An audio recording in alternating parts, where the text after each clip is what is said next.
సైఫ్ అలీ ఖాన్ అప్పట్లో ఎంతో popular hero. ఇప్పటికీ విలన్ గా క్యారెక్టర్ ఆర్టిస్ట్ గా అలరిస్తూనే ఉన్నారు. తెలుగులో సైతం దేవరలో విలన్ గా యాక్ట్ చేసి అందరి మన్ననలు పొంది తెలుగువాడిగా దగ్గరయ్యారు. ఇటీవల సైఫ్ అలీ ఖాన్ పై దాడి జరగడం, ఆ దాడికి సంబంధించినటువంటి రహస్యాలు, ఆ దాడి తర్వాత జరిగినటువంటి పరిణామాల గురించి టాక్ ఆఫ్ ద ఇండస్ట్రీగా మారింది. అయితే దేవర, ఆదిపురుష్ లాంటి సినిమాలతో తెలుగు వారికి దగ్గరైనటువంటి సైఫ్ అలీ ఖాన్ కి దివంగత సీఎం వైఎస్ రాజశేఖర రెడ్డి కుమార్తె వైఎస్ షర్మిలకి మధ్య ఉన్నటువంటి అనుబంధం ఏంటి? ఆ కుటుంబానికి ఈ కుటుంబానికి ఎలా సానుకూలమైనటువంటి సంబంధాలు ఉన్నాయి అంటే నిజంగానే దీనికి చాలా పెద్ద స్టోరీ ఉంది. ఎందుకంటే సైఫ్ అలీ ఖాన్ తల్లి షర్మిల ఠాగూర్ మన వైఎస్ రాజశేఖర రెడ్డి ఆమెకు వీరాభిమాని. ఎందుకంటే ఆమె ఒకప్పటి యువతకు కలల రాణి, టాప్ హీరోయిన్. అందుకే షర్మిల ఠాగూర్ అంటే రాజశేఖర రెడ్డి గారికి ఎంతో అభిమానమట. అందుకే తనకి పుట్టినటువంటి కూతురికి తన ఫేవరెట్ హీరోయిన్ అయిన షర్మిల పేరు పెట్టుకున్నారు.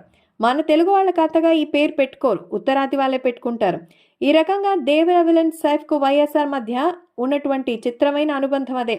షర్మిల ఠాకూర్ పటౌడీల ఏకైక కుమారుడే సైఫ్ అలీ ఖాన్. తండ్రి బాటలో క్రికెటర్గా కాకుండా తల్లి బాటలో నటుడిగా మారారు. అంతేకాదు బాలీవుడ్లో హీరోగా, విలన్గా, క్యారెక్టర్ ఆర్టిస్ట్గా తనకంటూ సపరేట్ ఐడెంటిటీ తీసుకున్నారు.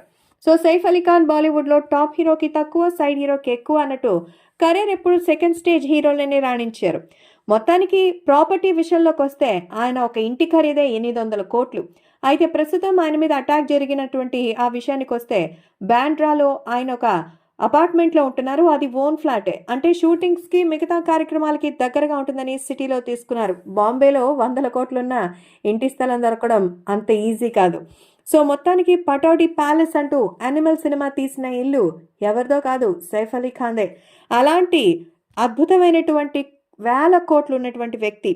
అలా తన తల్లి అంటే రాజశేఖర్ రెడ్డి గారికి అంత అభిమానం. అలానే ఇప్పుడు వైఎస్ షర్మిలకి ఆమె పేరు పెట్టుకున్నారు. అది వీళ్ళిద్దరి కుటుంబాల మధ్య ఉన్నటువంటి అనుబంధం.